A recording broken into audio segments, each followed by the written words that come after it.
Olá, está começando o Jornal da CUT, Central Única dos Trabalhadores. Está em cartaz nas cidades de São Paulo, Rio de Janeiro e Juiz de Fora o documentário sobre um grande ícone da luta contra a ditadura militar no Brasil.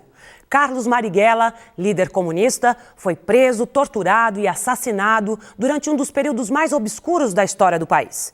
Mas como contar a história de um homem que passou a maior parte de sua vida na clandestinidade? Sobrinha de nosso personagem principal, a diretora do documentário Marighella, Isa Grinspun Ferraz, conta a história sob a perspectiva da memória, juntando entrevistas, músicas, fotografias e imagens de arquivo da época. Um dia, faz mais ou menos 40 anos, meu pai estava me levando para a escola e aí ele me disse: eu vou te contar um segredo que você não vai poder contar para ninguém. O tio Carlos é o Carlos Marighella. Marighella é um dos heróis do povo brasileiro. Um dos homens mais valentes que eu conheci em minha vida. Foi um dos melhores quadros políticos do Brasil do século XX. Marighella não é só o homem que puxava gatilho, mas era principalmente o homem que teorizava a luta revolucionária. Somos 250 milhões de latino-americanos que aceitamos o desafio do subdesenvolvimento e nos propomos unidos a vencê-lo. Eu acho que são basicamente duas motivações para fazer um filme sobre ele.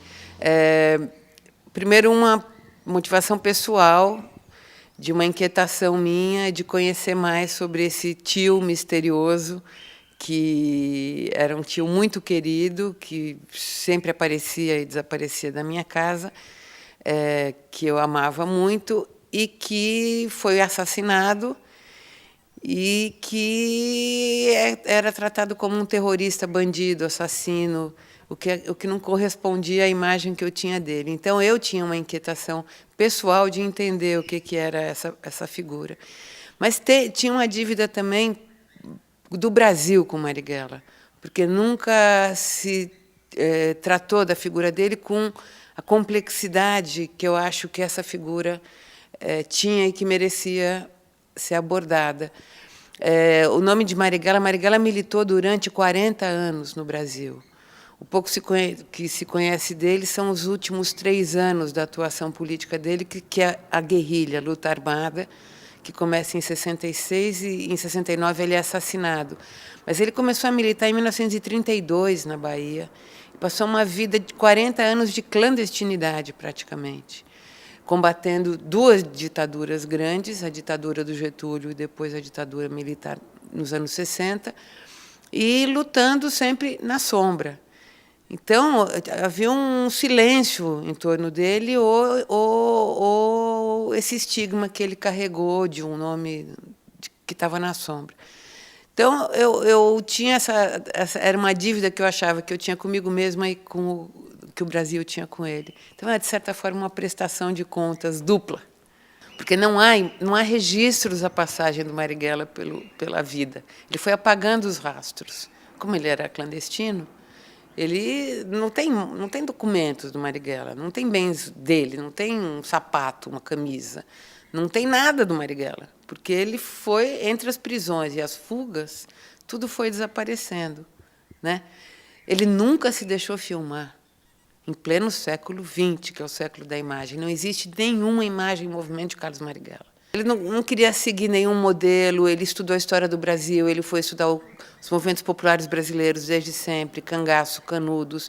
Ele queria uma revolução brasileira que incorporasse a nossa cultura, o nosso jeito de ser, que ele encarnava até fisicamente, como disse o professor Antônio Cândido no filme, biologicamente ele encarnava o Brasil, porque ele era um mestiço, a avó dele era uma escrava alçá, a mãe dele era uma negra, filha de alçás, e o pai era um anarquista italiano imigrado para o Brasil. Então, ali já nasceu uma mistura boa. E ele levou a vida como esse cara, que nunca abriu mão dessas qualidades de brasileiro do povo. Comissão da Verdade, que está aí agora, graças a Deus, finalmente, né? É uma obrigação que o Brasil tem com a sua própria história, de ir atrás e ver o que foi aquilo. Porque numa guerra, se você quer considerar, não, era uma guerra, então... Mas uma guerra não pode tudo. Uma guerra você tem alguns... Quer dizer, o nível de perversidade, a sofisticação do sadismo que houve nas prisões da ditadura no Brasil são uma coisa que tem que ser punida, óbvio, né? Porque vai para muito além de uma mera questão política. Apostos para o seu general, 1000 faces de um homem leal. Revolução no Brasil tem um nome, veja um homem, você quer ser um homem também. A imagem, o gesto, lutar por amor. E de gesto como sequestro do embaixador.